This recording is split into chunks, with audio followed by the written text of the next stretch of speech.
Hello, मैं नरेंद्र सिरस्वा आपका स्वागत करता हूं उड़ान के इस यूट्यूब चैनल पे। Before starting daily news analysis मैं कुछ बातें करना चाहूँगा आपसे। देखिए, बहुत सारे स्टूडेंट्स का प्रॉब्लम रहता है कि the Hindu, Indian express, the economic times, PIB का कई बार हिंदी में रहता है, कई बार इंग्लिश में रहता है। इसके अलावा जितने भी न्यूज़पेपर्स हैं उनका लैंग्वेज क्या रहता है, इंग्लिश ही रहता है मोस्ट प्रोबेबली।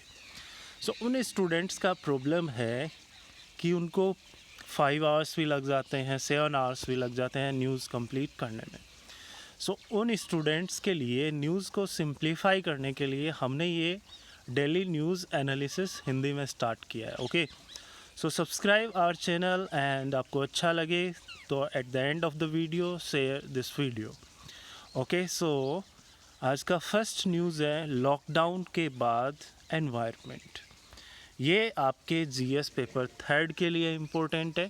ओके, लॉकडाउन के बाद पर्यावरण की बात करें तो ये आपके सब्जेक्ट एनवायरनमेंट से रिलेटेड है और मेंस में क्या क्वेश्चन पूछा जा सकता है आपके लॉकडाउन के बाद पर्यावरण और जीव जंतुओं पर प्रभाव पर प्रकाश डालिए। ओके, रिसोर्स जो है द हिंदू से लिया गया है। देखिए, चर्चा में क्यों है, लॉकडाउन के बाद से लोग अपने घरों में हैं।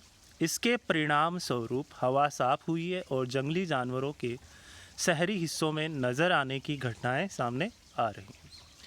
कोरोना वायरस के प्रकोप पर लगाम लगाने के लिए देश भर में प्रभावी लॉकडाउन के चलते नगर वासियों को प्रदूषण में राहत मिली है। एक तरफ जहां हवा साफ है, सड़कों पर शोरगुल बंद है, चिड़ियों की चहचहाट फिर से सुनाई दे रही है, वहीं तेंदुए, हाथी से लेकर हिरण और यहाँ तक कि बिलाव जैसे जंगली जानवरों के भी शहरी भारत के कई हिस्सों में नज़र आने की खबरें सामने आ रही हैं।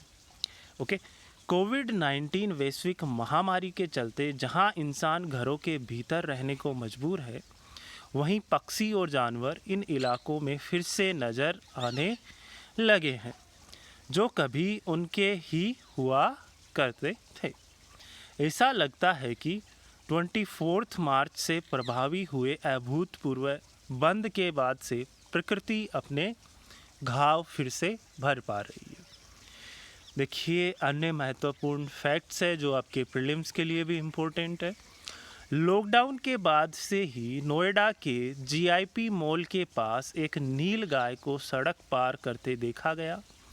हरिद्वार में सांबर हिरण को सैर करते, गुड़गांव के निवासियों ने गलेरिया मार्केट में मोरों को पकड़ा और केरल के कोझिकोड में बिलाव दिखने और वायनाड में हाथी देखे जाने की घटनाएं सामने आई है।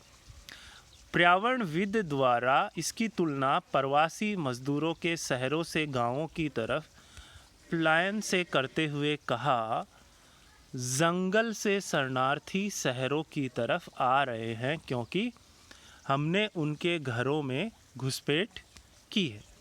ओके, पर्यावरणविद द्वारा कहा गया कि हमने अन्य जीवों से उनके घर एवं भोजन छीन लिए। वन्य जीव जिनका घर जंगल है, उनका शहरी इलाकों में आना अच्छा संकेत नहीं है। अब विस्थापित जानवर जंगलों से शरणार्थी शहरों में आने का साहस जुटा रहे हैं जब सड़कों से गाड़ियां और इंसान नदारद है। उन्होंने कहा, श्रमिकों की तरह जो गांव से शहर आए और अब दोबारा गांव जा रहे हैं, उसी तरह जानवर भी शहरी इलाकों को छोड़ देंगे या उन्हें मार दिया जाएगा। अन्य विशेषज्ञों ने भी इस पर सहमति जताई और कहा कि सुनसान सड़कें और घरों में से इंसानों का न के बार बाहर निकलने से इन जंगली जानवरों का बाहर आना आसान हो गया है। हालांकि यह अच्छा संकेत नहीं है। प्रसिद्ध पर्यावरणविद के अनुसार इस पलायन का कारण जंगलों में इंसानों की घुसपैठ और जानवरों के लिए खाने का अभाव है। उन्होंने कहा कि प्राचीन समय में मिश्रित जंगल होते थे जहां लोग और जानवर तालमेल बनाकर रहते थे। ओके, अब बात करते हैं हमारी संस्कृति और जीव जंतु की। हमारी संस्कृति कहती है कि सभी जानवर हमारा परिवार है। सरकार ने जंगलों को केवल कारोबार के मकसद से इस्तेमाल किया है। जानवरों को पर्याप्त भोजन नहीं मिल पा रहा है और भूख की वजह से वे सड़कों पर आ रहे हैं। पद्म भूषण पुरस्कार विजेता एवं वन्य विशेषज्ञ अनिल प्रकाश जोशी और आनंद आर्य के अनुसार जिन स्थानों पर ये जानवर दिखे हैं वे वन्य जीव प्राकृतिक वास के करीब है, जिससे इन जानवरों का वहां जाना आना आसान हो जाता है। कोरोना वायरस महामारी ने स्पष्ट कर दिया है कि यह सामूहिक विकास और समृद्धि को परिभाषित करने का सही समय है, जो पारिस्थितिक संपन्नता के संदर्भ में मापी जा सके, न कि बढ़ती आय के स्तर के रूप में। पिछले 2 दशकों की बात करें तो सार्स, मर्स, इबोला, निपा और अब कोरोना वायरस ने वैश्विक अर्थव्यवस्था और समाज को हिला दिया है। प्रकृति रीसेट बटन दबा रही है। वैश्विक अर्थव्यवस्थाएं भारी गिरावट की स्थिति में है। वायरस के प्रकोप का यह प्रकार और पैमाना हमारे जीवन काल में अपनी तरह का पहला है। ओके, नेक्स्ट बात करते हैं प्रकृति की सीमा की। प्रकृति की सीमा की बात करें तो सीमाओं को बंद करके एक महामारी को नियंत्रित किया जा सकता है, लेकिन प्रकृति की कोई सीमा नहीं है। हमें याद रखना चाहिए कि प्रकृति में सब कुछ बेतहासा जुड़ी हुई है, लेकिन दुख की बात यह है कि हम इसे तब याद रखना पसंद करते हैं जब यह हमें सूट करता है।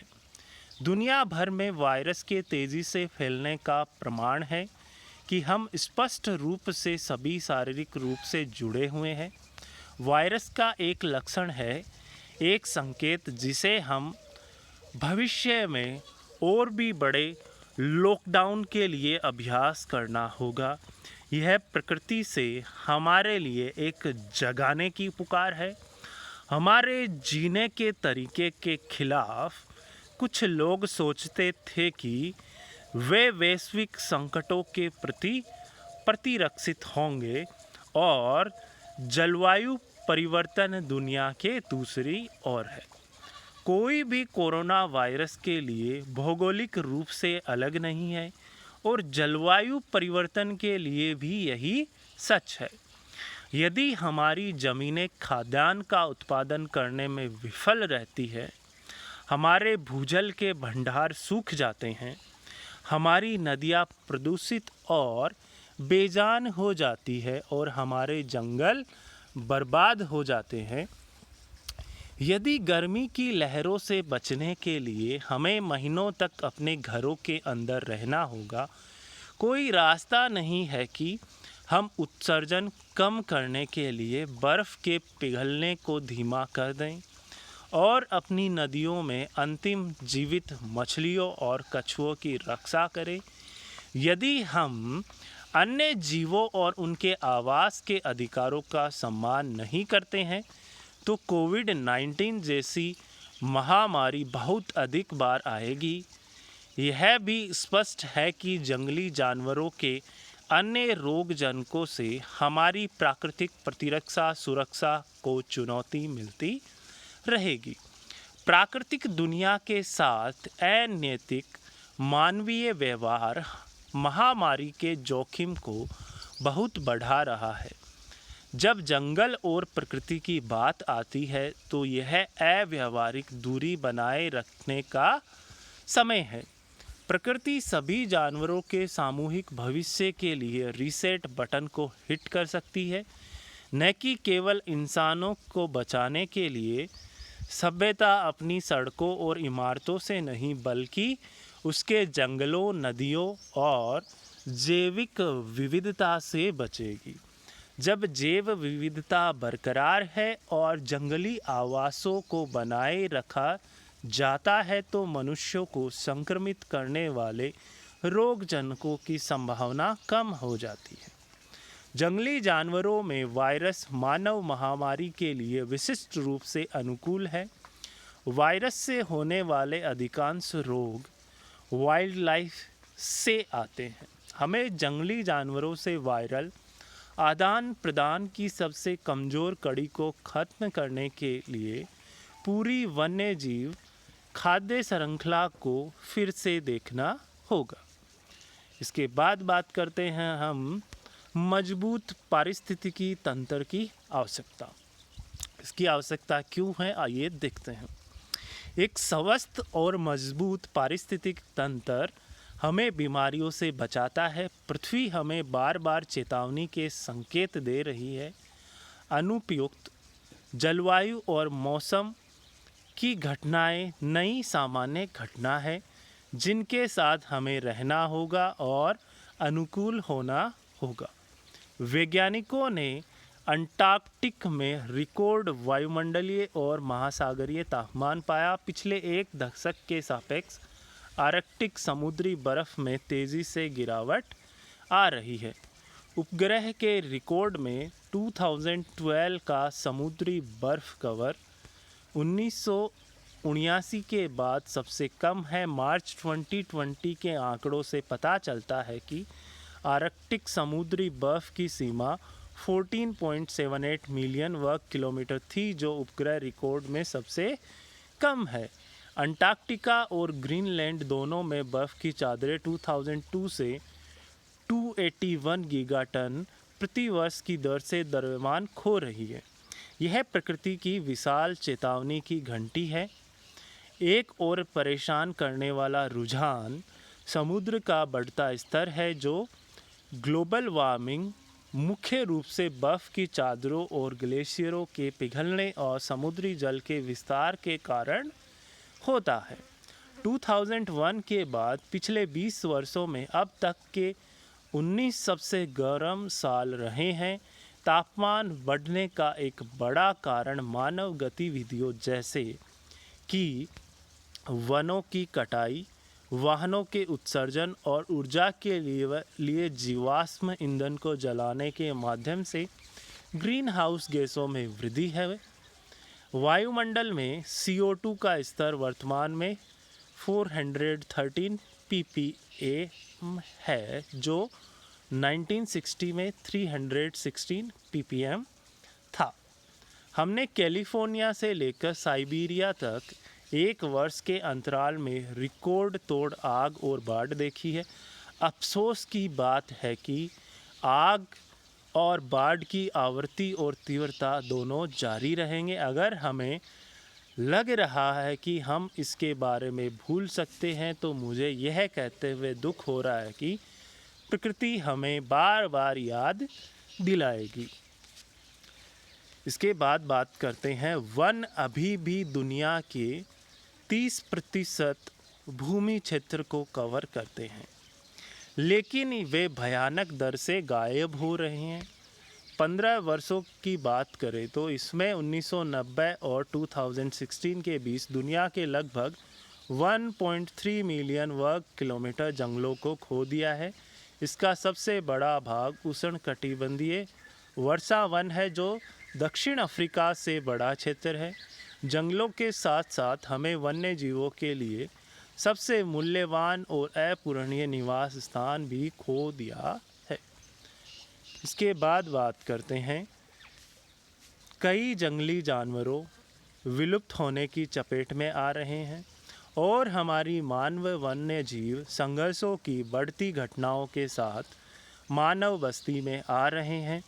ब्रिटेन के आकार का वन क्षेत्र दुनिया भर में हर साल खो रहा है। बढ़ते तापमान से हमारे जंगल आसानी से सूख जाते हैं, जिससे वे अधिक ज्वलनशील हो जाते हैं और वे अधिक आसानी से जल जाते हैं। यह कार्बन डाइऑक्साइड उत्सर्जन का एक बड़ा रिसोर्स भी बना रहा है। हमने ऑस्ट्रेलिया में भयानक जंगल की आग देखी है, जो ऑस्ट्रेलिया भर में लगभग 110,000 स्क्वायर किलोमीटर झाड़ी जंगल और पार्कों को मिटा दिया है।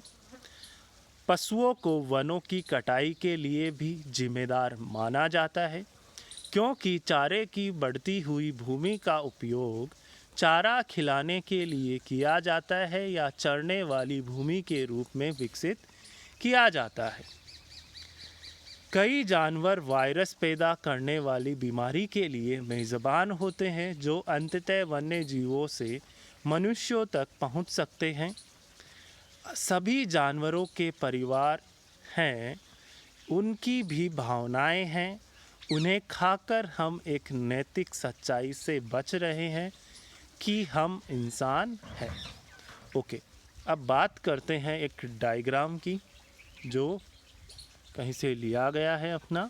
Understand this loss of species of biodiversity.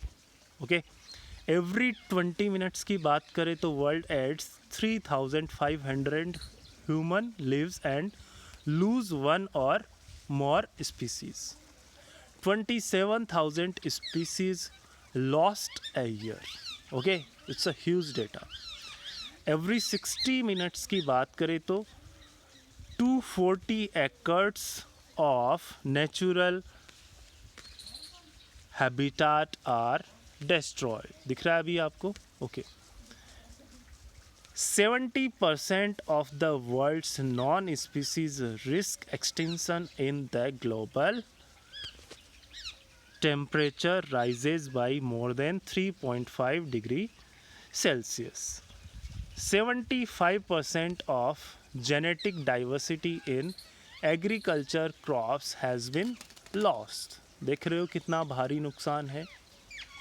इसके बाद बात करते हैं इधर 20% of the world's species could be gone in 30 years.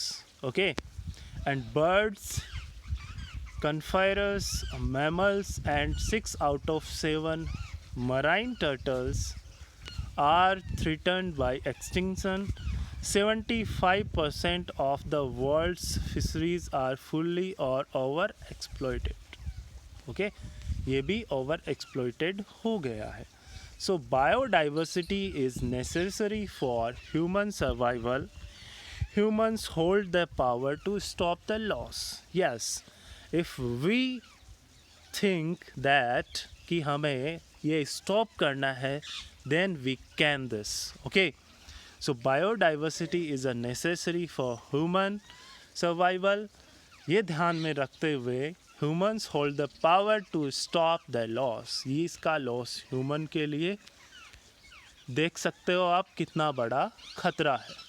Okay, सो इसे रोकना है। नेक्स्ट बात करते हैं एनवायरनमेंट से ही रिलेटेड है आपके प्लास्टिक का खतरा। हमने अपने दैनिक जीवन में प्लास्टिक की इतनी मात्रा जोड़ ली है कि हम हर साल कम से कम 8 मिलियन टन प्लास्टिक को समुद्र में फेंक दिया जाता है। सालाना 300 मिलियन टन से अधिक प्लास्टिक का उत्पादन किया जाता है, फिर भी सभी प्लास्टिक का 90% से अधिक रिसाइकल नहीं किया जाता है। अब तक निर्मित सभी प्लास्टिकों में से आधे पिछले 15 वर्षों में बनाए गए हैं। इसके बाद बात करें प्लास्टिक हमारे खाद्य श्रृंखला में आ रहे हैं। वे पक्षियों, मछलियों, कछुओं और मानव स्वास्थ्य को नुकसान पहुंचा रहे हैं। क्या हम कम प्लास्टिक के साथ रहना सीख सकते हैं? क्या हम गंदगी को साफ कर सकते हैं? क्या हम इस सिंथेटिक संस्कृति से खुद को अलग कर सकते हैं? इस क्वेश्चंस का आंसर है हम कर सकते हैं, हमें करना चाहिए। इसके बाद बात करते हैं एंथ्रोपोसीन के इस युग में हम भूल गए हैं कि सभी प्रजातियां विशिष्ट हैं। मनुष्य को अन्य जानवरों, पौधों द्वारा सेवा नहीं दी जाती है। पारिस्थितिकी तटस्थ है, यह प्राणियों की श्रेष्ठता का सम्मान नहीं करता है। हम यह दावा कर सकते हैं कि हम श्रेष्ठ वृद्धि वाली सबसे विकसित प्रजाति है, लेकिन यह भी सच है कि हमने अपने इकोसिस्टम को मैड केप की तरह नष्ट किया है। यह संकट हम सभी को बचाने का मौका है। प्रकृति को फिर से खुशहाल और समृद्ध करने की आवश्यकता है। हम बीमार हैं क्योंकि हमारी प्रकृति बीमार है। हमारा स्वास्थ्य प्रकृति के साथ हमारे व्यवहार का परिणाम है। वायरस हमारे रास्ते को सही करने का संकेत दे रहा है। यह हमें बता रहा है कि हमें प्रकृति का सम्मान करना होगा। हमने पूरे प्रकृति को अपने कब्जे में ले लिया है और अन्य सभी जानवरों पर हावी हो गए हैं, लेकिन हम यह भूल गए हैं कि हमारी संपूर्ण आर्थिक समृद्धि छोटे सूक्ष्म जीवों द्वारा मिटा दी जा सकती है। सही अर्थों में प्रकृति का एक बहुत छोटा और नाजुक ग्रह है। ओके, अंटार्कटिका में क्या होता है यह सभी को प्रभावित करेगा। हमें वनाच्छादित क्षेत्रों को पुनर्स्थापित और संरक्षित करना होगा जो क्षतिग्रस्त हो गए हैं। हमें वनों की कटाई की दर को काफ़ी कम करना होगा। यदि हम वनों की कटाई की गई भूमि को पुनः प्राप्त करते हैं तो यह हमारे कार्बन फुटप्रिंट को काफ़ी हद तक कम कर देगा। यह जंगली जानवरों के लिए आवास भी बनाएगा। नेक्स्ट कंक्लूड करते हैं इसे। हमें एकल उपयोग प्लास्टिक को चरणबद्ध करना होगा और हमारे जल निकायों में जाने वाले प्लास्टिक को कम करना होगा। वैश्विक चुनौतियों के लिए साहसिक परिवर्तनों की आवश्यकता होती है। वे परिवर्तन जो केवल सरकार या कंपनियों द्वारा सक्रिय नहीं किए जा सकते हैं, बल्कि उन्हें व्यक्तिगत व्यवहार परिवर्तन की भी आवश्यकता होती है। हमें दोनों की ज़रूरत है। यदि कोरोना वायरस संकट में कुछ भी लाया है तो यह है कि हम प्रत्येक अलग अलग और एक साथ सिस्टम को बदल सकते हैं। हमने पिछले कुछ हफ्तों में देखा है कि सरकारें कठिन कार्रवाई कर सकती हैं और हम अपना व्यवहार भी काफ़ी जल्दी बदल सकते हैं। हमें जीवन जीने के न्यूनतम दृष्टिकोण को अपनाने के साथ निम्न कार्बन जीवन शैली में बदलाव करना होगा। हो सकता है कि हमें विकास को फिर से परिभाषित करने की आवश्यकता हो जो पारिस्थितिकी संपन्नता के संदर्भ में मापी जा सके, न कि बढ़ती आय के स्तर के रूप में। आखिरकार यह अधिक टिकाऊ और धारणीय जीवन जीने का आखिरी मौका हो सकता है। नेक्स्ट न्यूज़ में रहा है आपके न्याय तक ऑनलाइन पहुंच। ये आपके जीएस के पेपर सेकंड के लिए बहुत ही इम्पोर्टेंट है। आपका सब्जेक्ट है जस्टिस। प्रीलिम्स में इससे रिलेटेड फैक्ट्स पूछे जा सकते हैं। मेंस में न्याय तक ऑनलाइन पहुंच आवश्यक है ताकि नागरिकों को न्याय तक अधिक पहुंच मिल सके। देखिए चर्चा में क्यों है, आइए देखते हैं। ऐसे कई तरीके हैं जिनसे नागरिकों को न्याय तक अधिक पहुंच मिल सकती है। पारंपरिक अदालतों पर बोझ कम हो सकता है। भारतीय अदालतों के साथ भी 3 सप्ताह से अधिक के लिए एक लॉकडाउन के द्वारा नागरिकों के लिए न्याय तक पहुंच को गंभीर रूप से प्रभावित किया है। इस तरह न्याय देने के लिए पारंपरिक अदालत प्रणाली की पूर्ण अक्षम दिखाई देती है। यह उस नींव को हिला देता है जो संवैधानिक वादों को पूरा करने के लिए आवश्यक है। आइए देखते हैं आपके प्रीलिम से रिलेटेड कुछ फैक्ट्स।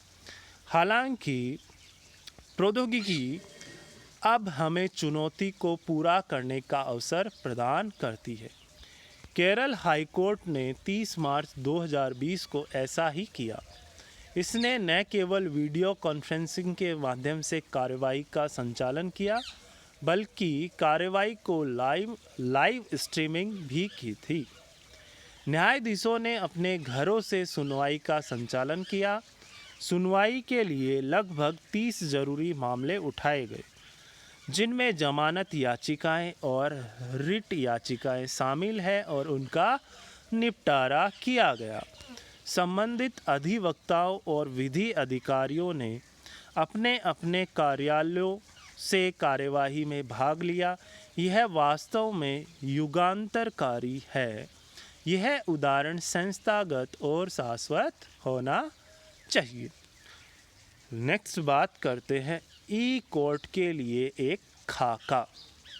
इसे हासिल करने के लिए सरकार को एक प्रभावी टास्क फोर्स स्थापित करना चाहिए, जिसमें न्यायाधीशों, प्रौद्योगिकीविदों, अदालत प्रशासकों, कौशल डेवलपर्स और सिस्टम विश्लेषकों को शामिल किया जाए, जो न्याय तथा ऑनलाइन पहुंच को संस्थागत बनाने के लिए खाका तैयार करें। अदालतों के लिए हार्डवेयर, सॉफ्टवेयर और आईडी सिस्टम स्थापित करने की जिम्मेदारी के साथ इस तरह के टास्क फोर्स को लगाया जाना चाहिए। ओके।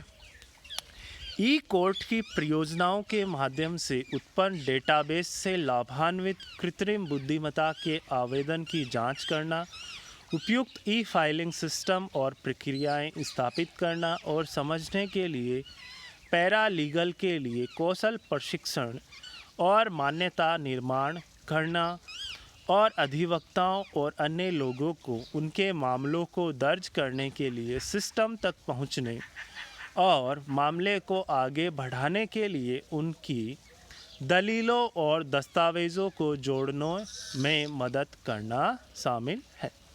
एक बार खाका तैयार हो जाने के बाद देश भर के हाई कोर्ट ई कोर्ट प्रणाली के संचालन के लिए उचित नियमों को लागू करने के लिए उच्च न्यायालय की नियम समिति के समान हो सकते हैं। इस सुविधा से न केवल अदालतों तक पहुंच को सक्षम किया जाना चाहिए, बल्कि अन्य प्रक्रियाओं के माध्यम से न्याय तक पहुंच प्रदान करनी चाहिए। केंद्र और राज्य दोनों में सरकार के पास असंख्य गरीबी उन्मूलन और संकट उन्मूलन योजनाएं हैं। यदि इन सभी योजनाओं को ठीक से लागू किया जाता है तो भारत में बहुत ही कम गरीबी होती है। यदि यह सभी जानकारी ज़मीनी स्तर पर व्यापक रूप से उपलब्ध कराई जाए और यथासंभव अधिक से अधिक भारतीय भाषाओं में ऑनलाइन उपलब्ध कराई जाए, तो यह जागरूकता पैदा करने में एक बड़ा कदम हो सकता है। एक बार ऐसा होने पर यह इस प्रकार की अधिक से अधिक लाभार्थी उत्पन्न होंगे।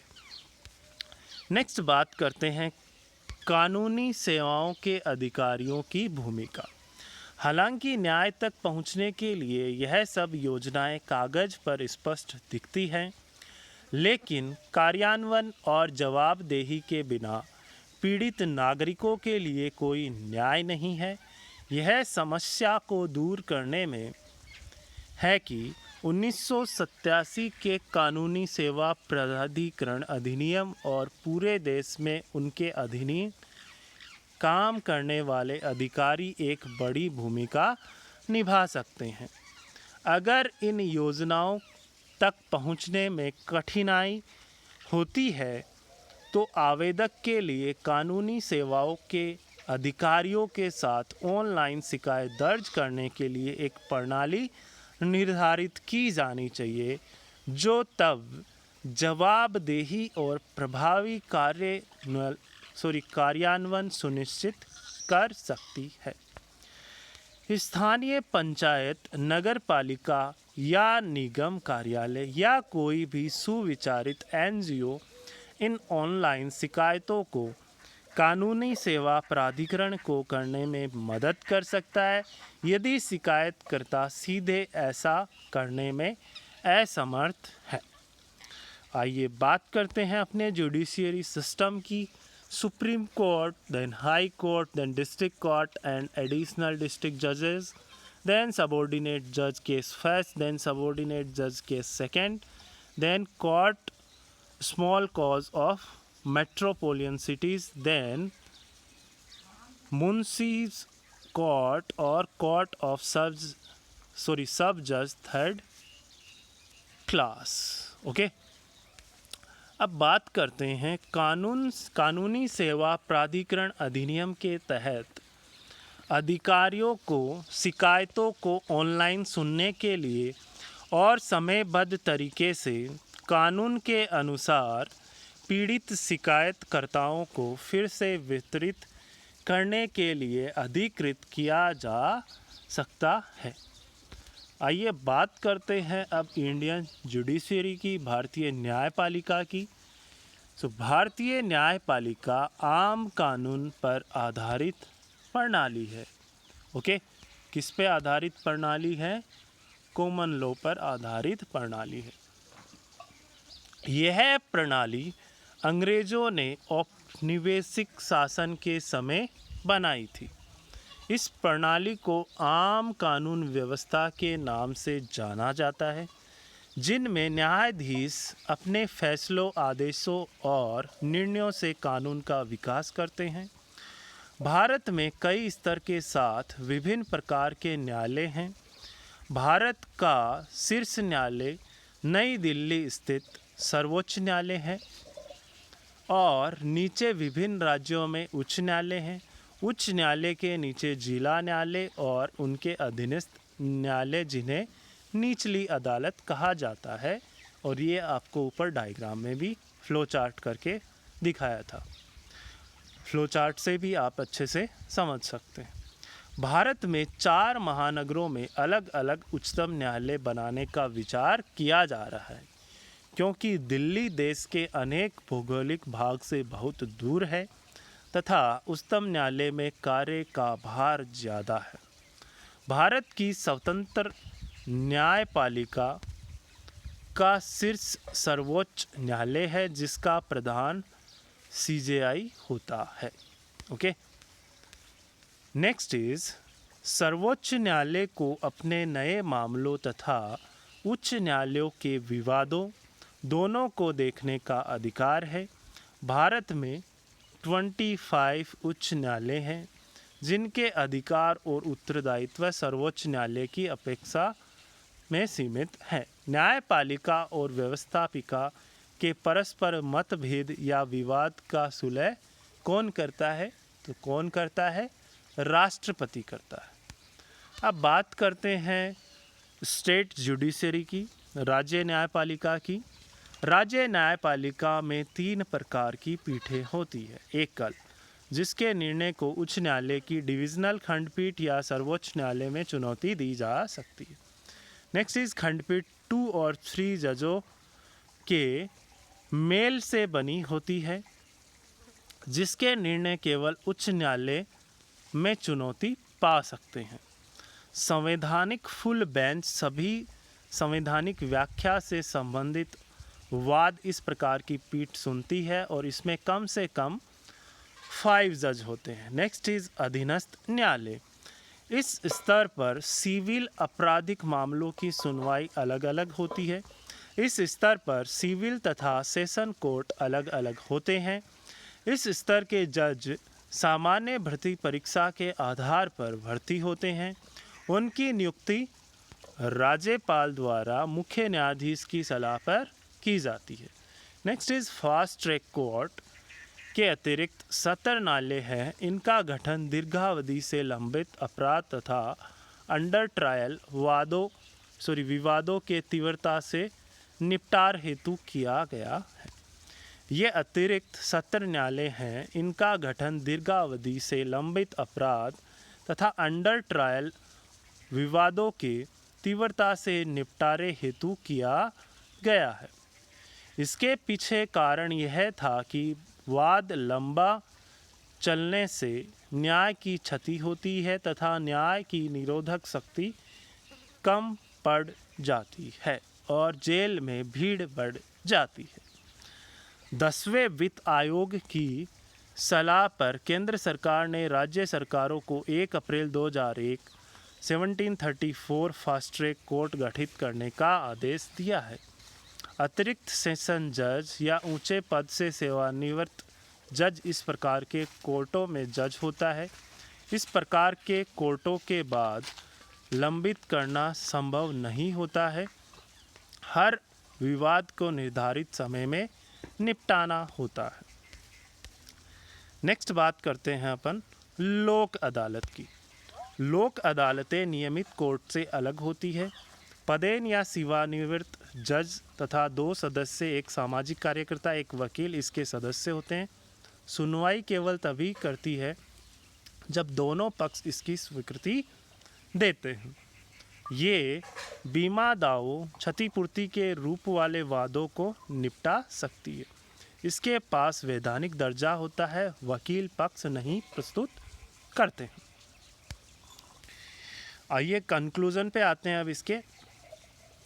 लॉकडाउन के समय न्याय देने के लिए पारंपरिक अदालत प्रणाली की पूर्ण रूप से अक्षम है। सक्षम बिल्कुल भी नहीं।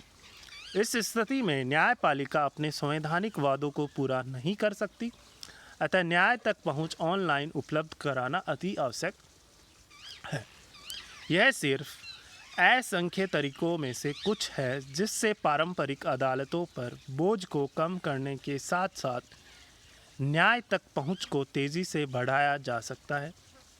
न्याय तक पहुंच बनाने में मदद करने वाली अन्य सुविधाएं ऑनलाइन मध्यस्थता, पारिवारिक न्यायालय के मामलों में परामर्श, विवादित बीमा दावों का त्वरित निपटान और कई अन्य मामले हैं। भारत एक ऐसी भूमि है जहां कुशल मानव संसाधन की कमी बहुत कम है। यदि हम उपरोक्त सभी विचारों को करने की इच्छा शक्ति उठा सकते हैं तो न्याय सभी के लिए एक सुलभ अवधारणा बन सकता है। आइए आगे बढ़ते हैं, नेक्स्ट न्यूज़ पे चलते हैं। फसल कटाई में सुधार। ये आपके भारतीय अर्थव्यवस्था से संबंधित मुद्दों से रिलेटेड हैं। प्रीलिम्स से इकोनॉमिक्स और एग्रीकल्चर से रिलेटेड फैक्ट्स कुछ पूछे जा सकते हैं आपसे। मेंस में वर्तमान में भारतीय कृषक समुदाय की दशा और दिशा के बारे में पूछ सकते हैं। इसके बारे में इंडियन एक्सप्रेस में एक बहुत ही अच्छा आर्टिकल आया था। ओके, चर्चा में क्यों है देखते हैं। देश के किसानों की गन्ने की फसल कटाई की अभी पूरी भी नहीं हुई है कि ऊपर से गेहूं की फसल कटाई के लिए भी तैयार खड़ी है। लॉकडाउन के कारण मजदूर नहीं मिल रहे हैं और लॉकडाउन जारी और कंटिन्यू रहने की आशंका से किसान को अगली फसल की बुआई की चिंता भी सता रही है। किसान नेताओं ने चेताया है कि खेती किसानी से जुड़ी समस्याओं को समय रहते नहीं सुलझाया गया तो बीमारी से ज़्यादा भूखमरी से मौतें होंगी। आइए कुछ इम्पोर्टेंट फैक्ट्स देखते हैं। सरकार का ध्यान भी अब रबी फसल की कटाई और विपणन पर उतना ही होगा जितना कि कोरोना वायरस के विरुद्ध युद्ध जारी रखने पर। लेकिन प्रति फसल कटाई में समस्या होने की संभावना नहीं है। सरसों, चना, मसूर, गन्ना, आलू और रबी प्याज के थोक पहले ही काटा जा चुका है। यह केवल गेहूं और कुछ मौसमी सब्जियां, लौकी, भिंडी, बैंगन और ककड़ी और फल आम और खरबूजे हैं जो अभी भी खेतों में हैं। रबी मक्का, ग्रीष्म मूंग या यहाँ तक कि दशहरी चना और लंगड़ा आम की भी आवक मई के बाद होगी और इनकी कटाई का काम भी इसी समय चल रहा है, जो रेन की वजह से भी डिस्टर्ब हो जाता है। इसके अलावा जो मज़दूर हैं कटाई करने वाले वो नहीं मिल पाते हैं। सीधे शब्दों में कहें तो कटाई होगी। किसान किसी भी तरह से प्रबंधन करेंगे चाहे कंबाइन का उपयोग करके, जिनकी आवाजाही और तैनाती दोनों अंतर और अंतर्राज्य लॉकडाउन से छूट दी गई है, या श्रम कारखानों और शहरी केंद्रों में बेरोजगार होने के बाद गांवों में लौटने के लिए मजबूर लोगों सहित चुनौती फसल के विपणन के साथ होने वाली है। इसके साथ किसानों पर यह दोहरी मार कैसे है, इसे देखते हैं। किसानों पर दोहरी मार कैसे है, आइए देखते हैं। यहाँ दो प्रमुख मुद्दे हैं। पहला मुद्दा है मंडियाँ, जो आम तौर पर इस समय गतिविधि का एक अम्ब्रेला है, छत्ता है। जब हजारों में किसान अपनी ट्रॉली लोड को बेचने के लिए लाते हैं, सोशल डिस्टेंसिंग की अनिवार्यता को देखते हुए, जिसे आज खारिज किया गया है। यदि किसानों को आना था तो बिहार और उत्तर प्रदेश जैसे राज्यों के थोक बाज़ारों में पर्याप्त मजदूर नहीं आए थे, जो घर वापस भाग गए हैं अपनी फसल को उतारने, साफ करने, रखने के लिए। दूसरा मुद्दा मांग का कम होना। डिमांड ही नहीं है तो सप्लाई कहाँ से होगी। इसके अलावा होटल, रेस्टोरेंट्स, कैटर्स और अधिकांश कृषि प्रसंस्करण इकाइयाँ बंद होने के साथ बाजार एक बम्पर फसल को अवशोषित नहीं कर सकता। अप्रैल-जून 2017 के बाद की स्थिति के दौरान ऐसी स्थिति, तब उसके पास नकदी की कमी थी, अब यह संस्थागत खरीदारों की कमी है। यदि मंडियों में भीड़ भाड़ की अनुमति नहीं है तो किसानों को अपनी पूरी काटी हुई फसल को सीधे खेत से न लाने के लिए कुछ प्रोत्साहन देना होगा।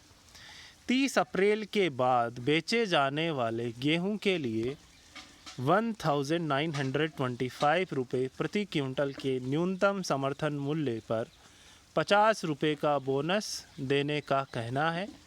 इससे न केवल फसलों की आवक में कमी आएगी, बल्कि कैश क्रेडिट सीमा में कमी के माध्यम से भारतीय खाद्य निगम के लिए ब्याज बचत भी होगी। यह सरकार के लिए कृषि उपज की बिक्री, स्टॉकिंग आंदोलन और निर्यात पर सभी प्रतिबंधों को हटाने के लिए एक सर्वव्यापी कानून बनाने का भी समय है। कोरोना वायरस कृषि के लिए कर सकता है जो 1991 में उद्योग और सेवाओं के लिए किया गया था। 1991 को जैसा किया गया था वो अभी फिर से किया जाना चाहिए। आइए अब बात करते हैं किसानों की मुख्य समस्याएं क्या क्या हैं।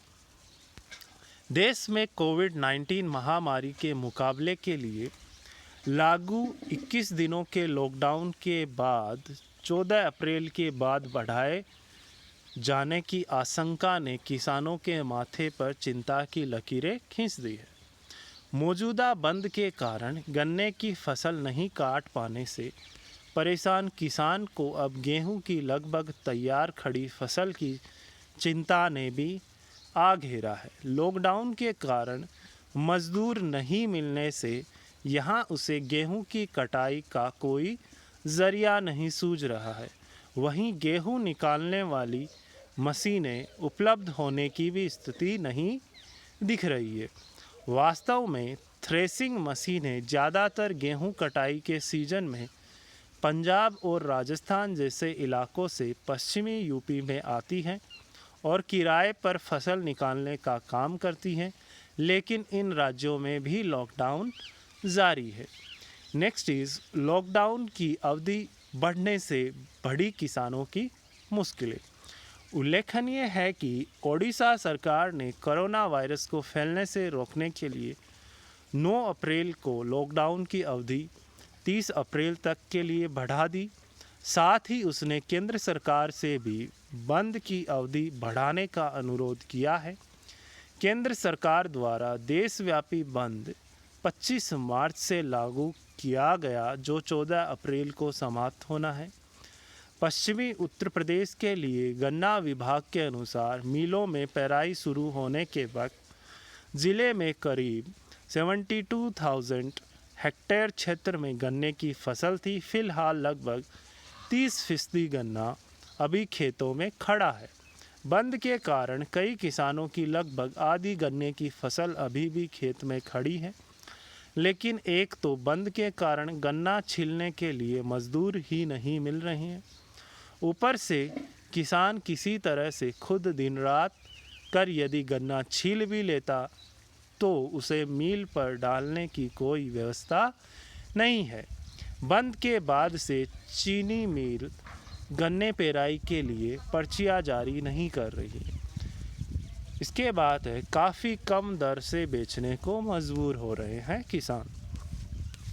बंद के इस संकट को और बढ़ा दिया गया है क्योंकि गुड़ बनाने वाले अधिकतर क्रेशर भी मजदूरों के संकट और गुड़ की बिक्री नहीं होने के कारण बंद है।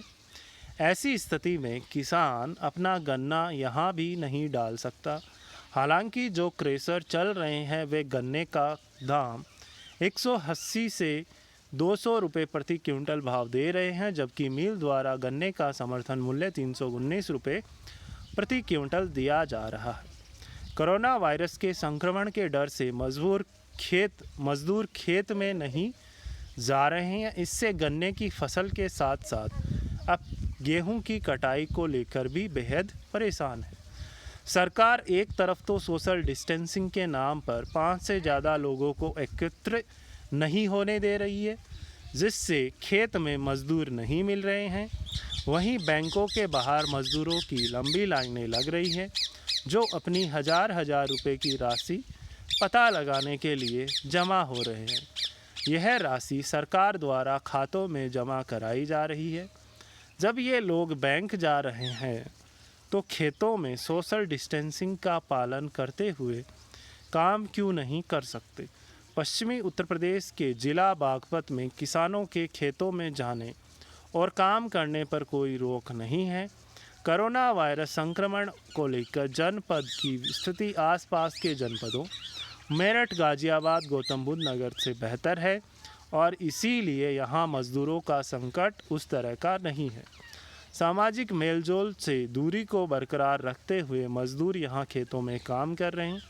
गन्ने की कटाई में तो एक बार देर चल भी जाएगी, लेकिन अभी असल समस्या गेहूं की कटाई को लेकर आ खड़ी गई है। फसल लगभग पककर तैयार है, पर इसे काटकर कैसे घर तक पहुंचाया जाएगा एक बड़ी समस्या बन गया है। गेहूं की कटाई के लिए मजदूरों से भी बड़ी समस्या जो किसानों के सामने मुँह बाए खड़ी है वह है थ्रेसर मशीनों की। हर गांव में 1-2 किसान को छोड़ दे तो लगभग सभी हर सीजन में किराए पर गेहूं निकालने वाली मशीनों पर निर्भर हैं। हर साल राजस्थान के अलवर और तिजारा से बड़ी संख्या में थ्रेसर मशीन संचालक यहां अपनी मशीनों के साथ गेहूं की थ्रेसिंग के लिए आते हैं। ये लोग किराए पर गेहूं निकालते हैं, लेकिन लॉकडाउन के कारण इस बार उनका आना संभव नहीं है। ऐसे में क्या विकल्प होगा?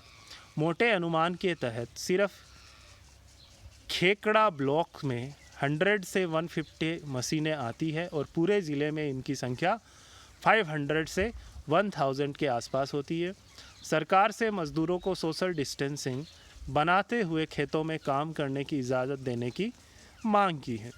इसके अलावा फर्टिलाइज़र्स की कीमत में बढ़ोतरी से किसानों की बड़ी मुश्किलें। लॉकडाउन के बाद यूरिया और डीएपी की कीमतों में वृद्धि हुई है। बाज़ार में पहले जो यूरिया का कट्टा 270 रुपये में आता था, उसमें अब 100 रुपये तक का उछाल आ गया। डीएपी की कीमतों में भी इजाफा हुआ है।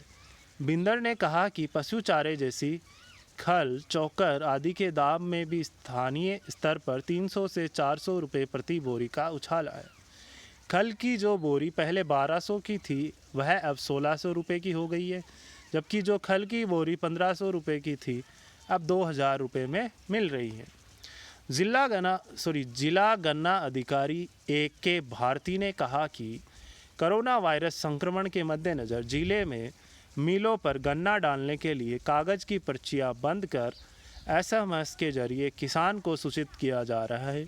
इसके लिए किसानों के मोबाइल नंबर पर अद्यतन किए जा चुके हैं। जिले के गन्ना निर्माणों के लिए मज़दूरों का संकट नहीं है क्योंकि उनके पास स्थायी मज़दूर होते हैं। उत्तर प्रदेश के कृषि समृद्धि आयोग के अनुसार इस बार गन्ना कटाई नहीं होने से किसानों की समस्या दोगुनी हो गई है। खेत में गन्ना खड़ा है और गेहूं की फसल भी तैयार है। दोनों की कटाई के लिए ही मज़दूर ज़रूरी है। अगर गेहूं की फसल पकने के बाद समय पर खेत से नहीं काटी गई तो फसल चौपट हो जाएगी क्योंकि बालियां खेत में ही फूट जाएंगी।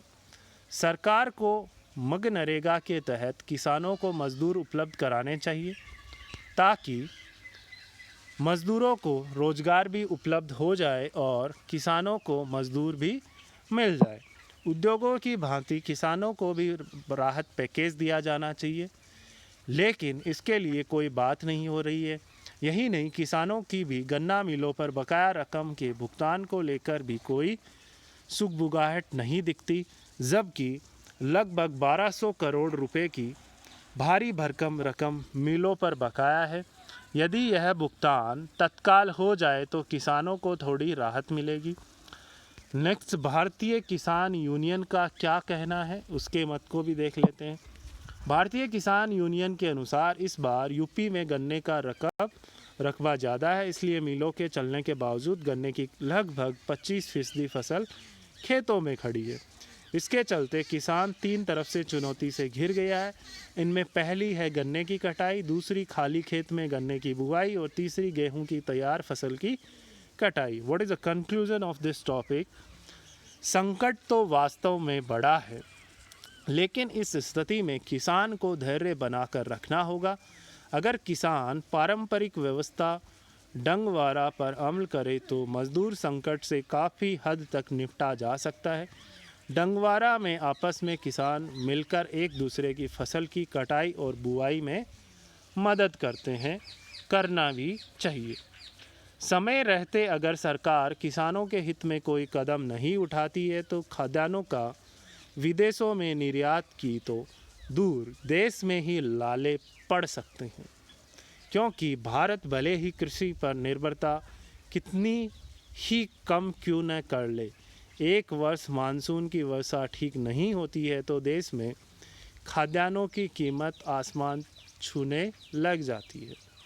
अगर स्थितियां नहीं संभाली गई और खेती किसानी से जुड़ी समस्याओं को समय रहते नहीं सुलझाया गया तो बीमारी से ज़्यादा भूखमरी से मौतें होंगी। आइए बढ़ते हैं नेक्स्ट न्यूज़ की ओर।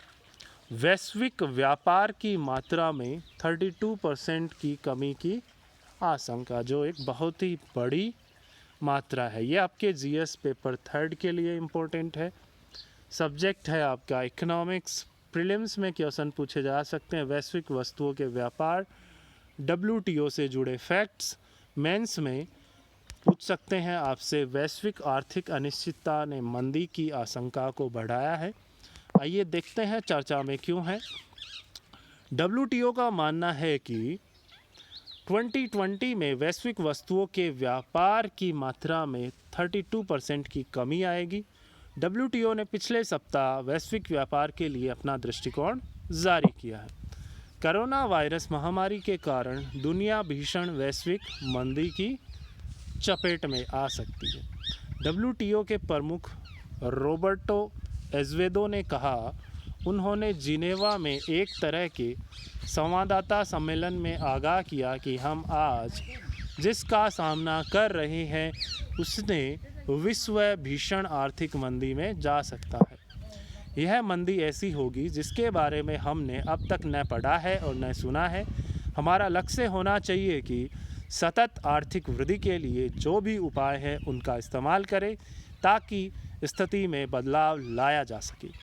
कोविड-19 के प्रकोप और उसके आर्थिक प्रभाव की अनिश्चितता के कारण स्वास्थ्य संकट भी है। यह 2008 की वैश्विक वित्तीय संकट द्वारा लाई गई मंदी की तुलना में सभी संभावित रूप से खराब हालत में होगा। नेक्स्ट प्रीलिम्स के लिए कुछ फैक्ट्स देखते हैं आपके लिए। 32% तक गिर सकता है वर्ल्ड ट्रेड। दिस इज़ अगली नंबर। ओके, महामारी के कारण वैश्विक व्यापार में 2020 में 1/3 तक की गिरावट आने की आशंका है। WTO ने एक बयान में कहा, विश्व व्यापार में 2020 में 13% से लेकर 32% तक की गिरावट आने की आशंका है। इसका कारण कोरोना वायरस महामारी के कारण सामान्य आर्थिक गतिविधियां और जीवन बुरी तरीके से प्रभावित होगा। वैश्विक भौगोलिक गतिविधियों के कारण आवागमन और सामाजिक सुरक्षा मानदंडों पर कड़े प्रतिबंधों के कारण श्रम आपूर्ति, परिवहन और यात्रा पर भारी अंकुश लगा है और होटलों और गैर जरूरी खुदरा क्षेत्रों से पर्यटन और विनिर्माण के महत्वपूर्ण हिस्से तक सभी क्षेत्रों को बंद कर दिया गया है। विश्व व्यापार संगठन सभी क्षेत्रों से उम्मीद करता है कि अफ्रीका, पश्चिमी एशिया और स्वतंत्र राज्यों के राष्ट्रमंडल को बचाने के लिए निर्यात और निर्यात में दोहरे अंक की गिरावट को इस साल भी आशावादी परिदृश्य के तहत प्रभावित करेगा और दूसरी छमाही में शुरू होने वाली वसूली को दर्शाता है। आइए इसको देखते हैं। अभी कुछ नंबर्स के साथ एक ग्राफ है।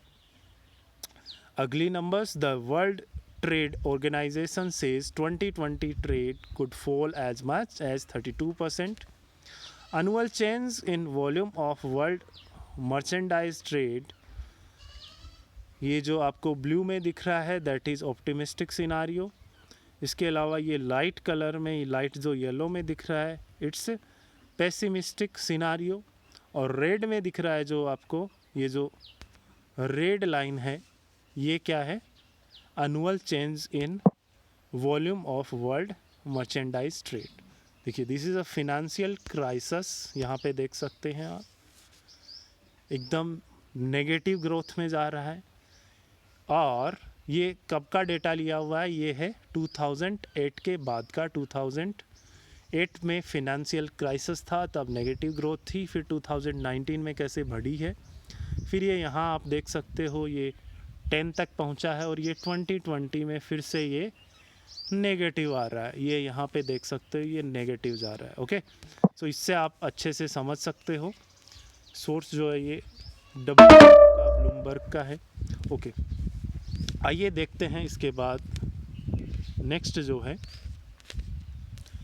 WTO और IMF के प्रमुख ने इस तथ्य की ओर इशारा किया है कि वर्तमान मंदी अद्वितीय है। वैश्विक आपूर्ति श्रृंखला जटिलता में वृद्धि हुई है, विशेष रूप से इलेक्ट्रॉनिक्स और ऑटोमोटिव उत्पादों जैसे उद्योगों में उन्हें वर्तमान व्यवधानों के लिए विशेष रूप से असुरक्षित बना दिया गया है। उन देशों के साथ जो इन मूल्य संपर्कों का एक हिस्सा है जो व्यापार को और अधिक गंभीर रूप से प्रभावित करने के लिए निर्धारित है। इसके अलावा सेवाओं का व्यापार, जिसमें भारत का निर्यातक के रूप में 2019 में $214 बिलियन या 3.5% के रूप में उच्च वैश्विक हिस्सा है, परिवहन और यात्रा प्रतिबंधों से काफ़ी प्रभावित हो सकता है।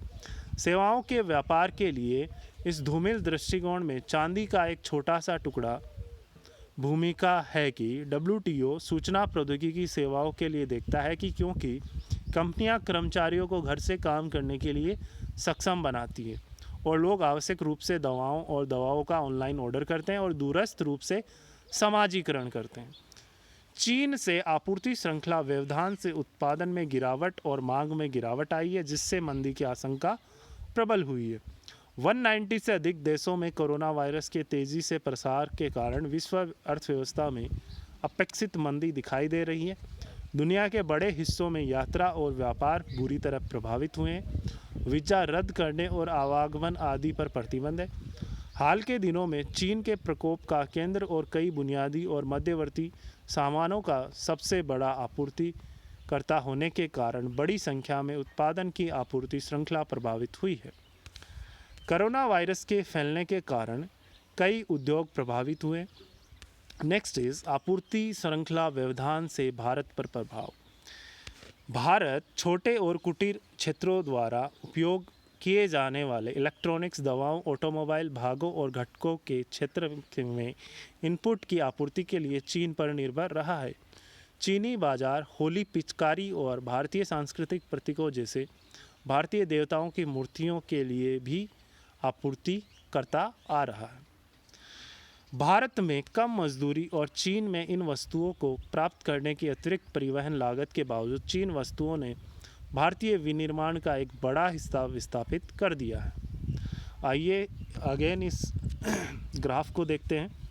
World trade set to plunge, growth rate for global trade and WTO scenarios. तो देख सकते हैं आप 2000 में -40%, 2005 में ये ग्लोबल ट्रेड वॉल्यूम लिया गया। ओके 2005 में देख सकते हो बढ़ रहा है, 10 में बढ़ रहा है, इसके बाद ट्रेंड में आया है 2011 से लेके 2019 तक, और फिर 20 में देखो पेसिमिस्टिक सिनारियो देख सकते हो आप, और इसके अलावा ये ऑप्टिमिस्टिक सिनारियो देख सकते हो, दोनों देख सकते हो आप।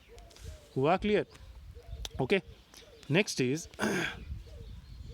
भारत का घरेलू उत्पादन। वर्तमान आपूर्ति श्रृंखला व्यवधान के लिए आवश्यक है कि या तो भारतीय उत्पादन में वृद्धि हो या जहां संभव हो विदेश में आपूर्ति के वैकल्पिक स्रोत मिले। इस तथ्य को देखते हुए कि पिछले 20 वर्षों में सस्ती चीनी वस्तुओं द्वारा उत्पादन की बहुत सारी वैकल्पिक संभावनाओं को बाधित किया गया है, ऐसे उत्पादकों को खोजना जो उत्पादन को तेज़ी से बढ़ा सके आसान नहीं है। यहाँ तक कि अगर भारत के भीतर आपूर्ति के वैकल्पिक स्रोत पाए जाते हैं तो उनकी कीमतें अधिक होंगी, इसलिए मुद्रास्फीति बढ़ जाएगी। यह मुद्रास्फीति की प्रवृत्ति वैश्विक मांग में गिरावट और कमोडिटी की कीमतों में गिरावट के समान होगी, जो ऊर्जा के मामले में देखी जाती है।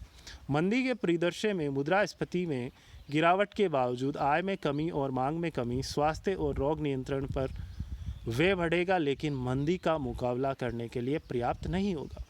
छोटे उत्पादकों पर प्रभाव इस तथ्य के कारण तेज़ होने की संभावना है कि उनके पास छोटी कार्यशील पूंजी है। जैसा कि मांग में गिरावट आती है, उन्हें इन्वेंट्री को छोड़ दिया जाता है और उन्हें वेतन भी देना पड़ेगा। इससे उनकी कार्यशील पूंजी भी समाप्त हो सकती है। ओके यदि उनकी इकाइयाँ कुछ महीनों के लिए भी बंद हो जाती है तो उन्हें वापस जीवन में लाना बहुत ही मुश्किल होगा। वित्तीय क्षेत्र उनकी मांग को पूरा करने के लिए बहुत अधिक जोर नहीं दे रहा है, इसलिए उन्हें निजी निधियों के अधिक महंगे स्रोत पर निर्भर रहना पड़ता है। नेक्स्ट देखते हैं मांग और निवेश को बनाए रखना। गर्मी की शुरुआत के साथ वायरस के प्रसार की तीव्रता के बाद भी उपभोक्ता का विश्वास थोड़ी देर के लिए कम रहेगा, लेकिन इस बारे में कोई निश्चितता नहीं है क्योंकि WTO का कहना है कि इस वायरस के बारे में पर्याप्त नहीं है। दुनिया भर के लोग डरे हुए हैं और आगे आने वाली परेशानी का अनुमान लगा रहे हैं, इसलिए वे विवेकाधीन वस्तुओं की खरीद फिर से शुरू करने की संभावना नहीं रखते हैं।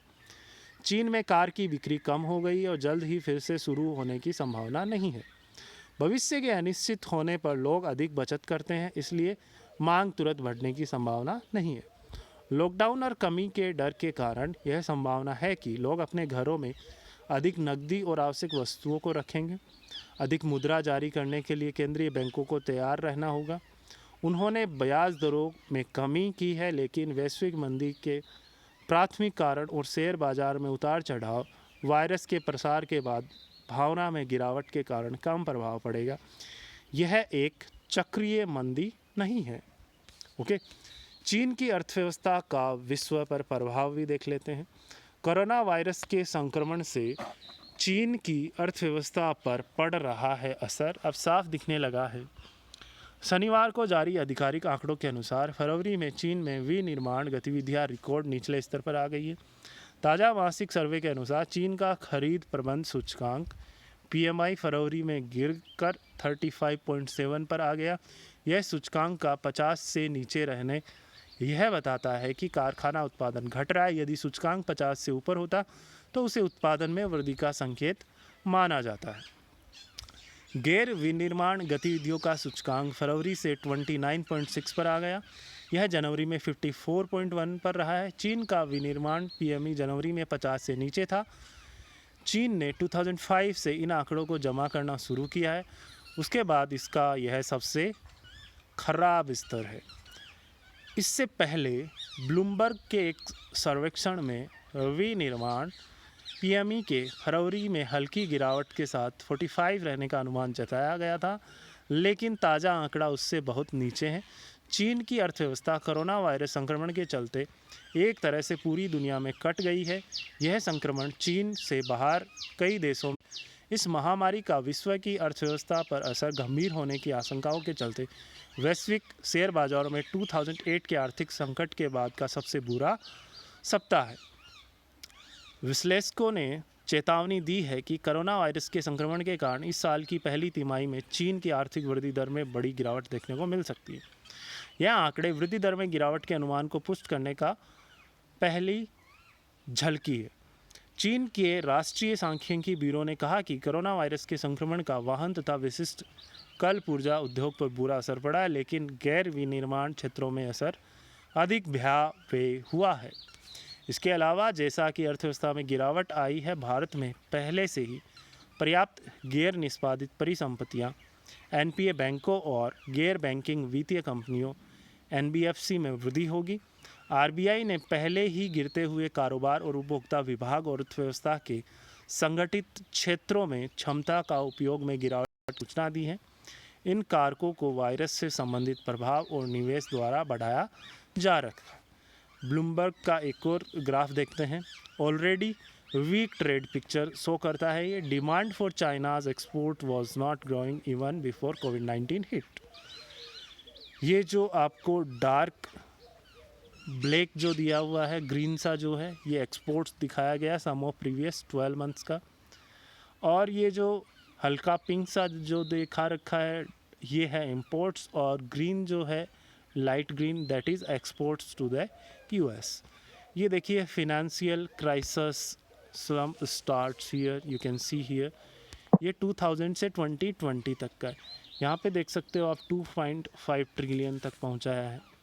Okay, so China general custom administration का ये डेटा लिया गया और ब्लूमबर्ग ने इसको कैलकुलेट करके ये ग्राफ दिखाया है। ओके, इससे भी आप समझ सकते हो।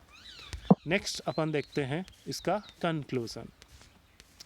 विश्व व्यापार में 2020 में 13% से लेकर 32% तक की गिरावट आने की आशंका है। इसका कारण कोरोना वायरस महामारी के कारण सामान्य आर्थिक गतिविधियां और जीवन बुरी तरीके से प्रभावित होना है। अतः उपायों की ओर अभी से प्रयास प्रारंभ कर देने चाहिए। चीन से निकलने वाले आपूर्ति श्रृंखला का व्यवधान फैल गए हैं और उत्पादन पर असर पड़ने के कारण आय में कमी आ रही है, मांग में गिरावट आ रही है, जिससे वैश्विक मंदी का खतरा बढ़ा है। इससे भारत में गरीबों के अधिक प्रभावित होने की संभावना है। भारत में ज़्यादा संभावना है इसकी। वर्तमान में केवल अल्पावधि का अनुमान लगाया जा सकता है, लेकिन जब से अनिश्चितता बढ़ी है, सरकारों को लंबे समय में सबसे खराब अनुमान लगाते हुए राजकोषीय कदम उठाने होंगे। नेक्स्ट लेके चलते हैं आपको लॉकडाउन के दौरान महिलाओं की सुरक्षा। ये आपके सब्जेक्ट सामाजिक न्याय और सामाजिक सुरक्षा से रिलेटेड है। प्रीलिम्स में जो डोमेस्टिक वायलेंस है, घरेलू हिंसा, इससे रिलेटेड पूछ सकते हैं। मेंस में आपके लॉकडाउन के दौरान महिलाओं की सुरक्षा का महत्वपूर्ण मुद्दा चर्चा में क्यों है, आइए देखते हैं। इसके अलावा ये आपके जो जीएस का पेपर फर्स्ट और सेकेंड है, इसमें पूछे जा सकते हैं। देखिए चर्चा में क्यों है। लॉकडाउन से पहले 2 हफ्तों के दौरान घरेलू हिंसा की लगभग आधी शिकायतें राष्ट्रीय महिला आयोग को मिलती है, परंतु देश में जहां लॉकडाउन की स्थिति में लोग घर से बाहर नहीं निकल पा रहे हैं, वहीं घरों के अंदर घरेलू हिंसा के मामलों में भी बढ़ोतरी हुई है। इसलिए राष्ट्रीय महिला आयोग ने एक व्हाट्सएप नंबर जारी किया है, जिस पर लॉकडाउन के दौरान घरेलू हिंसा की शिकायत दर्ज कराई जा सकती है। राष्ट्रीय महिला आयोग को मिलने वाली शिकायतें लॉकडाउन के दौरान बढ़कर दुगनी हुई है। सिर्फ भारत ही नहीं, बल्कि फ्रांस, इटली, पेरिस जैसी जगहों में भी डोमेस्टिक वायलेंस के मामले जो है 30 से 40% तक की बढ़ोतरी दर्ज की गई है।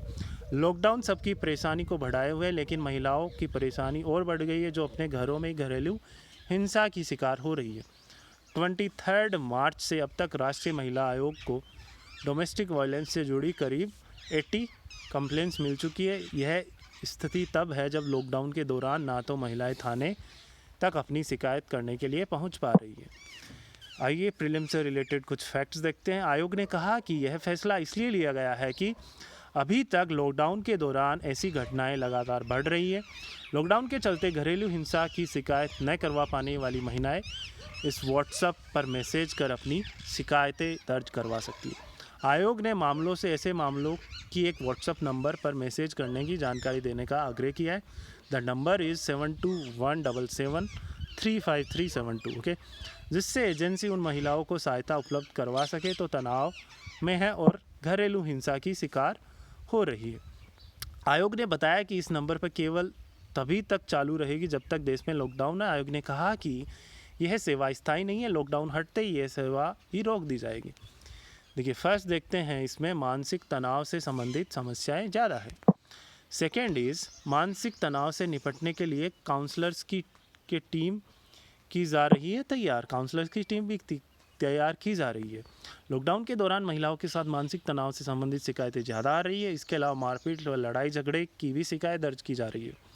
उन्होंने बताया कि लॉकडाउन के पहले सप्ताह में मिलने वाली शिकायतों का आंकड़ा 2 गुना से भी ज़्यादा है। राष्ट्रीय महिला आयोग की चेयरपर्सन रेखा शर्मा ने बताया कि महिलाओं की समस्या का निपटान करने के लिए काउंसलर्स की टीम भी तैयार की जा रही है, जो व्हाट्सएप के जरिए महिलाओं को काउंसलिंग प्रदान करेगी। वस्तुतः महिलाओं के विरुद्ध हिंसा को रोकने के लिए समाज को पितृसत्तात्मक मानसिकता में परिवर्तित करना होगा। लिंग अपराधों को समाप्त करने के लिए लिंग संवेदनकरण और व्यापक सामाजिक परिवर्तन की आवश्यकता है। देखिए, ये कुछ डेटा लिया गया है। The shadow pandemic violence against women, इसको आप जूम कर करके अच्छे से देख लेना, थोड़ा सा पढ़ लेना। The number is likely to increase as securely health and money worries heighten tension and strains are centralized by cramped and confined living conditions, okay. इसमें देखिए, फ्रांस का दे रखा है 30% since the lockdown on March 17। इसके अलावा Argentina का दे रखा है 25%। इसके अलावा सिप्रस और सिंगापुर का 30% एंड 33% रेस्पेक्टिवली।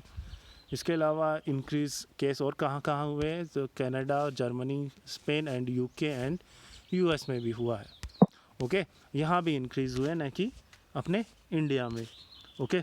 सो ये इसके अलावा देख सकते हैं, as stay at home orders expand to contain the spread of the virus women with violent partners increasingly find themselves isolated from the people and resources that can help them।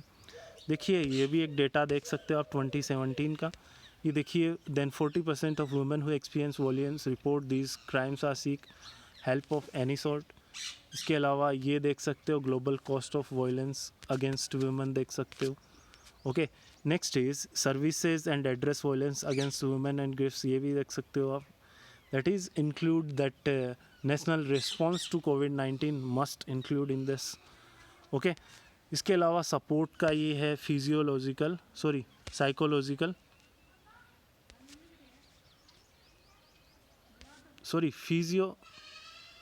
social support for women and girls affected by outbreak, gender-based violence survivors, frontline health workers and other frontline social support staff must be prioritized।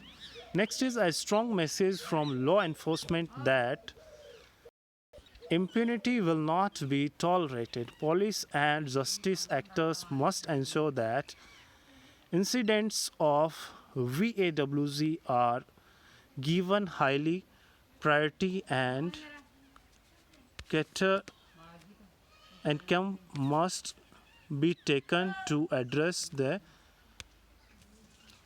manifestation of violence emerging in the context of COVID-19। Yes, we'll back. The surge in COVID-19 cases is straining even the most advanced and best resourced health systems to the breaking point, including those at the front line in the violence response. National response to COVID-19 must include, you can see in this figure next is, lockdown के दौरान महिलाओं के मानसिक तनाव को कम कर उनकी समस्याओं का निदान करना है। यह सच है कि घरेलू हिंसा में संबंधित शिकायतें बढ़ रही हैं। देश में जहां लॉकडाउन की स्थिति में लोग घर से बाहर नहीं निकल पा रहे हैं, वहीं घरों के अंदर घरेलू हिंसा के मामलों में भी बढ़ोतरी हुई है। यस, महिलाओं की बात करें तो डोमेस्टिक वायलेंस बढ़ा है। 30 से 35% डोमेस्टिक वायलेंस इंक्रीज़ हुआ। हाल ही में राष्ट्रीय महिला आयोग को मिलने वाली शिकायतें लॉकडाउन के दौरान बढ़कर दोगुनी हो गई है। सिर्फ भारत में ही नहीं बल्कि फ्रांस, इटली और पेरिस जैसी जगहों पर भी डोमेस्टिक वायलेंस के मामले 30 से 40% तक की बढ़ोतरी दर्ज की गई थी।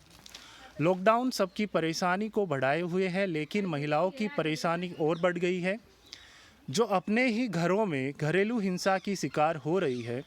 23 मार्च से अब तक राष्ट्रीय महिला आयोग को घरेलू हिंसा से जुड़ी करीब 80 कंप्लेंट्स मिल चुकी है।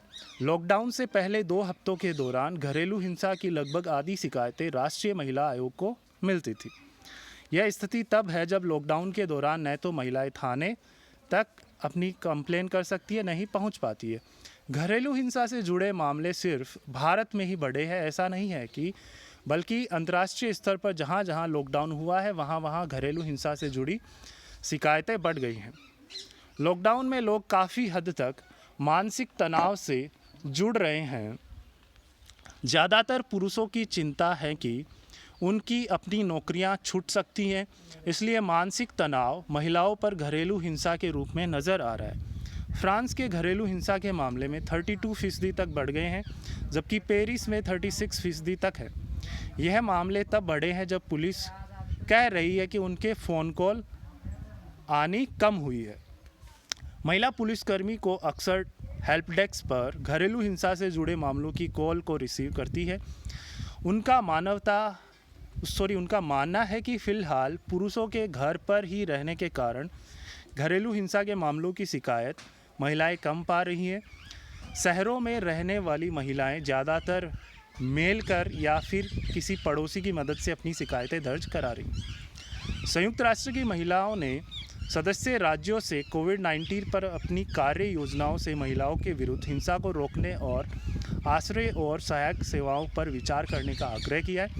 संयुक्त राष्ट्र महिला के कार्यकारी निदेशक, ये नाम भी ध्यान रखना आपको, फुमजिले मलबम्बो नगुका ने एक प्रेस बयान में विभिन्न देशों से अपील की है कि हेल्पलाइन, साइकोसोशल सपोर्ट और ऑनलाइन काउंसलिंग को बढ़ावा दिया जाना चाहिए, ताकि सोशल सपोर्ट का विस्तार करने के लिए SMS, ऑनलाइन टूल्स और नेटवर्क जैसी टेक्नोलॉजी बेस्ट सॉल्यूशन का इस्तेमाल किया जा सके। पुलिस और न्याय सेवाओं को यह सुनिश्चित करने के लिए जुटना चाहिए कि महिलाओं और लड़कियों के विरुद्ध हिंसा की घटनाओं को रोकने की उच्च प्राथमिकता दी जाए। संयुक्त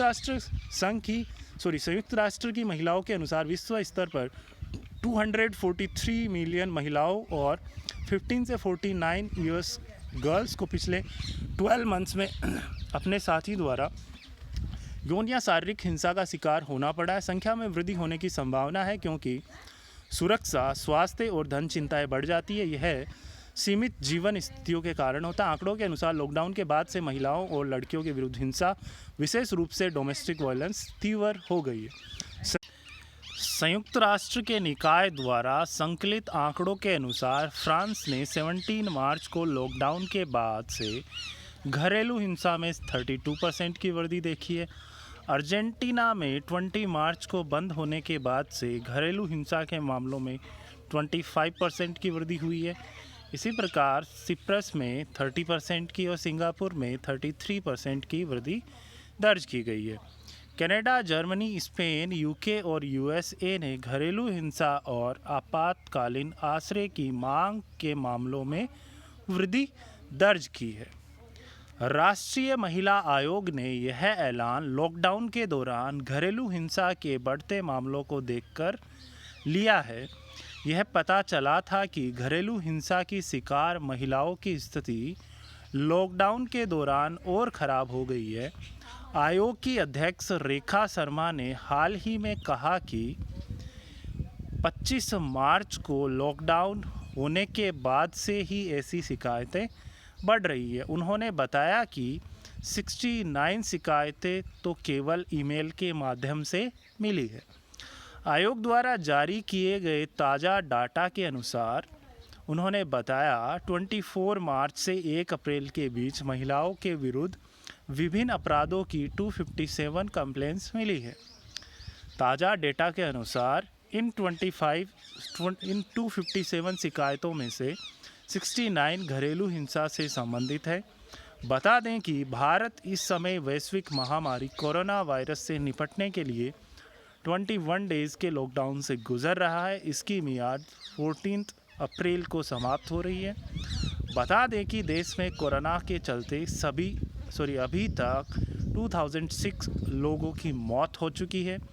महिला आयोग ने महाराष्ट्र में उस गर्भवती महिला की मौत के मामले में जांच की मांग की है, जिसके कोरोना वायरस से संक्रमित होने का संदेह था। उपचार के लिए उसे 70 किलोमीटर दूरी का सफ़र करना पड़ा था। खबरों के अनुसार 27 वर्षीय इस महिला ने पिछले दिनों ही शिकायत की थी कि उसे सांस लेने में बहुत तकलीफ हो रही है, जिसके बाद उसे नाला सोपारा से मुंबई के बीच कई अस्पतालों में ले जाया गया। समय पर उपचार नहीं हो पाया और बाद में महिला की मौत हो गई। आयोग का मानना है कि लॉकडाउन के दौरान एकाएक घर का सारा बोझ महिलाओं पर आ गया है। अधिकतर मामलों में पति द्वारा घरेलू कामकाज में महिला का सहयोग नहीं किया जाता है। बेवजह से फरमाइशों से उन्हें परेशान किया जा रहा है। इस कारण डोमेस्टिक वायलेंस से संबंधित मामलों में बढ़ोतरी हो रही है। लॉकडाउन के चलते महिलाएं अपनी शिकायत न तो पुलिस थाने दर्ज करवा पा रही है, ना ही कि डाक के जरिए चिट्ठी इत्यादि भेज पा रही है। पति व परिवार के अन्य सदस्य द्वारा प्रताड़ित होने के बावजूद महिलाएं लॉकडाउन के चलते अपने मायके भी नहीं जा पा रही है। ऐसे में उनकी समस्या विकराल रूप धारण कर रही है, जिस कारण उन्हें मानसिक परेशानी भी उठानी पड़ रही है। ओके, नेक्स्ट देखते हैं इसका कंक्लूज़न। लॉकडाउन के चलते घरेलू हिंसा की शिकायत न करवा पाने वाली महिलाएं 7217735372 पर व्हाट्सएप मैसेज कर अपनी शिकायत दर्ज करवा सकती है। यह प्रयास अच्छा है। राष्ट्रीय महिला आयोग को मिलने वाली शिकायतें लॉकडाउन के दौरान बढ़कर दुगुनी हो गई है। इसलिए राष्ट्रीय महिला आयोग ने एक व्हाट्सएप नंबर जारी किया है जिस पर लॉकडाउन के दौरान घरेलू हिंसा की शिकायत दर्ज कराई जा सकेगी। सभी देशों को कोविड-19 पर अपनी कार्य योजनाओं में महिलाओं के विरुद्ध हिंसा को रोकने, आश्रयों और सहायक सेवाओं पर विचार करना चाहिए। ओके वेल स्टूडेंट्स, और फॉर द डे और आपसे आपको एक और फ़ायदे वाली बात बताऊंगा। हमारा एक ऐप बनाया हुआ, बहुत ही मेहनत की गई है उस ऐप पे। उड़ान एकेडमी के नाम से है। प्ले स्टोर से आप वो इंस्टॉल कीजिए। वहाँ पे आप फ्रीली स्टडी मटेरियल ले सकते हो। इसके अलावा आप किसी भी कंपटीशन का प्रिपरेशन कर रहे हो तो उसका आपको वहाँ पे टेस्ट सीरीज़ मिल जाएगा। टेस्ट सीरीज़ लगाइए, अपने आप को चेक कीजिए, आपको वहाँ से ऑल इंडिया रैंक मिलेगा। Okay, so keep practising more and more questions. Doubt जो भी हो लिखते रहिएगा मुझे। और for the day have a nice day.